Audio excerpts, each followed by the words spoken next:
Bom, a Operação Lava Jato, ela no primeiro momento atinge com muita força a imagem do PT e com seu desenvolvimento ela acaba atingindo a imagem da política tradicional como um todo. E esse talvez tenha sido o grande erro da oposição, da então oposição ao PT, na condução e nas opções políticas que fez após o resultado das eleições de 2014.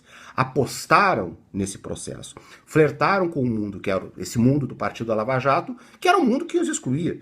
Porque o problema da corrupção no Brasil não é um problema do PT, ele é um problema estrutural. E, evidentemente, o desdobramento dessa operação poderia golpear, como golpeou, a imagem do PMDB, do PSDB, de Aécio Neves, de Michel Temer. Então, o resultado que nós temos, o resultado político da Operação Lava Jato é uma destruição da imagem da política tradicional e, no seu lugar, o que fica de pé justamente é a imagem da Lava Jato.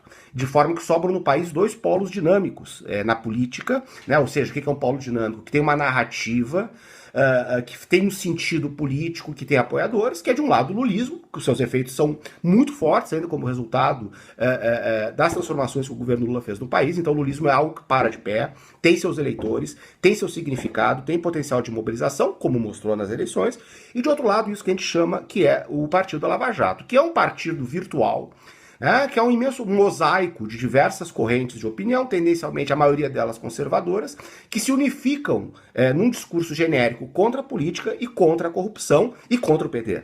Né? Bom, esses foram os dois polos dinâmicos, né, que movimentaram a opinião pública na eleição, polarizaram a opinião pública na eleição de 2018, em substituição à antiga polarização entre PT e PSDB, e tudo indica que esses dois polos ainda vão preservar a sua força para as eleições municipais do ano que vem e talvez para a sucessão do próprio presidente Bolsonaro. Não há nada no horizonte ainda que demonstre um arrefecimento, tanto da força disso que a gente chama de Partido da Lava Jato, tanto da força do lulismo.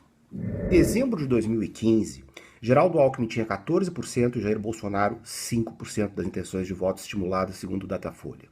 Em abril de 2017, ou seja, um ano e meio antes da eleição, essa situação já estava invertida. Quer dizer, Bolsonaro tinha 14% das intenções de voto estimulada e Geraldo Alckmin 6%. Então Bolsonaro já havia ultrapassado Alckmin muito antes do início da campanha propriamente dita. E por que isso aconteceu? Isso aconteceu porque a cada episódio dos telejornais noturnos mostrando notícias envolvendo escândalos, denúncias contra políticos, a cada episódio desse o Bolsonaro crescia. A cada episódio desse o Bolsonaro se consolidava.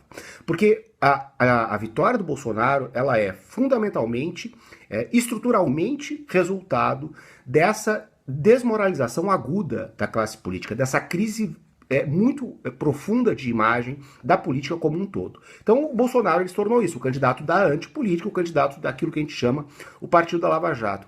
A facada, evidentemente, ela beneficiou o Bolsonaro. Eleitoralmente ela beneficiou, ninguém pode desconhecer isso. Beneficiou primeiro porque fez com que a campanha de desconstrução que existia contra ele, ela tivesse que, enfim, ela teve que ser contida pelos outros, pelos seus adversários, gerou algum nível de comoção, permitiu a Bolsonaro uma exposição na mídia espontânea, nos telejornais, pela cobertura natural relativa a esse evento, muito privilegiada, muito maior que a dos seus adversários.